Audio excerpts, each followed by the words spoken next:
We have with us Randeep Raina, CTO, Customer Operations, Nokia. And let us hear from him how Nokia is accelerating 5G, both globally as well as in India. I think thanks for inviting and for this session. I think Nokia is a end-to-end leader in 5G.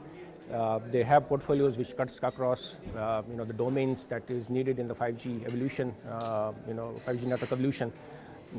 Starting from radio to core to transport, across the applications or the software, and also across the IP and the optical portfolio.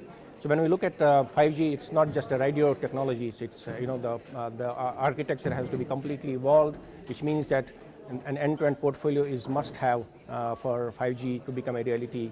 How we are accelerating is that we are working with the global operators and preparing blueprints for them in terms of taking this network evolution piece to their discussion table and helping them look at this architecture and how that evolution should happen seamlessly.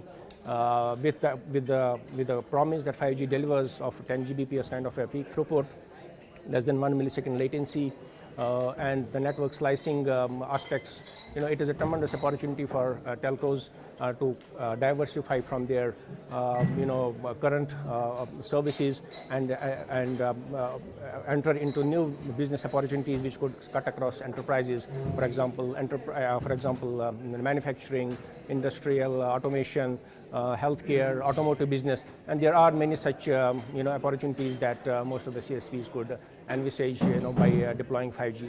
How we are accelerating, we are working with the standards organization at a global level, and also in India we have been part of discussions with DOT and Indian Academia to have something more specific to India, because I think the government of India is very keen that there should be some standards which are unique to India, and in that context we have worked with the academia and the DOT to accelerate some of the standardization and specifications, and I'm pleased to inform you that those have been passed through at the 3GPP forums.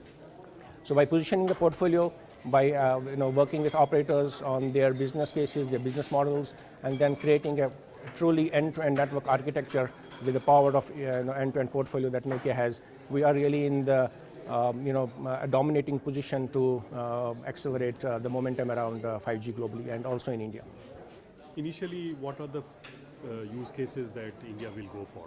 Exactly, that's a very good question. While there are a host of use cases that can be demonstrated, but when we look at India, we are looking at specific use cases which can solve the problem. And I always keep saying that 5G is not a technology; it is a problem solver for many verticals. I do believe that in India there's still a digital divide between the rural and urban. So the first use case that I believe for India would be the fixed wireless broadband access. If we look at the statistics, only 20 million subscribers are connected on the fixed line, and there's a huge headroom for that opportunity to get exploded. And 5G would be the wireless means to cater to that requirement. So fixed wireless broadband, certainly one of the good cases for adoption of 5G in India. And in addition to that, there would be use cases which will be catering to some of the rural agriculture sectors, or even for the industrial automation, which needs higher bandwidths. And if you look at our industries, they are traditionally being operated almost 90% on the fixed wireless technologies. So they need to move, they need to adapt to the newer generation technologies, which gives them better latencies to improve their efficiency and the productivity. And for that, 5G use cases could become a significant game changer going forward. And then comes smart agriculture, smart city connectivity in terms of improving the infrastructure from a connectivity standpoint. I think we do believe that with the mission around the Digital India, smart cities, the 5G could really uncover the potential which has not been explored as of now. Release 50 was finalized a few months back.